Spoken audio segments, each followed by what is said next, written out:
И ѓаволо не може да лажи као некоја лоша баба што лажи. Чита Александар Станојков. Пратен бил еден ѓавол да искара една невеста со момчето, чунки многу живееле, и не можејќи ѓаволот да искара, седнал спроти портата од невестата да плачи. Поминувајќи една баба, го видела и го пожалила, да се вратила да го праша оти плачи. Сопрво ѓаволо неќел да и кажи, арно ама од која го помачила ја кажал што ал имал. Што забрало гајле момчево, му рекла. Што ќе ми даиш мене бакшиш, доручек да искара момчево со невестата и да и направам да си степат. Што сакаш, бабо, ја рекол ѓаволо. Тоа ќе ти дам, само ако можеш да искараш и да ме куртулисаш, да не ме тепат вечер ѓаволите. Едно рало чевли пантофи сакам, синко, му рекла, и без друго ќе те куртулисам од ќотеко. Пети, бабо, ја рекол, еве, и јас ќе ти купам едно рало пантофи, само ти да искараш.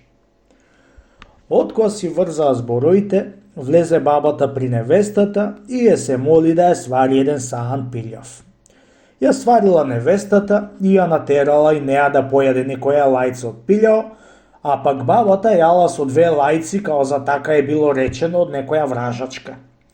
Јале од пилјао по 3 и таман пред ручек време, која ќе сидело момчето на ручек, и едно чула бабата и портата тропнала, рипнала и си слегла во дворо и ја начекало момчето, да ја прашала што дошло при невестата. На ручек и најдов, момче, му рекла. Момчето и невестата кај си јадеа пилјав и од која седов неколку лајци оставив на раат да си ручаат. Кога чуло тие зборови момчето од бабата, се вчудо видело и се затрчало да види кој е тоа момче. Насен, мојата невеста да прибира друзи мази со пилјав да ја рани, си велело само со себе. Ја чекај да ја научам јас како прибира друзи мажи.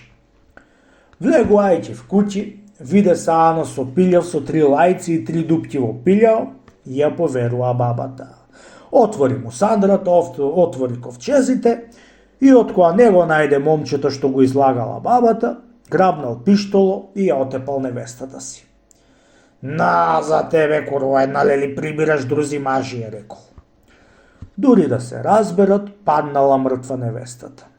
И од која бара секаде и не најде човек, зел другиот пиштол и сам себе се отепал. Кога виде тоа чудо ѓаволо, зел еден драг и врзал чевлите на едниот крај на фрцко, за другиот крај го држал и му и подал чевлите на бабата. Ами оти со драг ми дааш чевлите, бре, момче, му рекла, а не со раце? При се што сум ѓавол, бабо, ја рекол, ми е страв до тебе да се доближам, да не ми направиш некое поголемо зло, ошо му направи на момчето и на невестата. Ете, за тоа ти и подавам на драг, бабо. Ја рекол и си отишол при ѓаволите и куртулисал од тепање.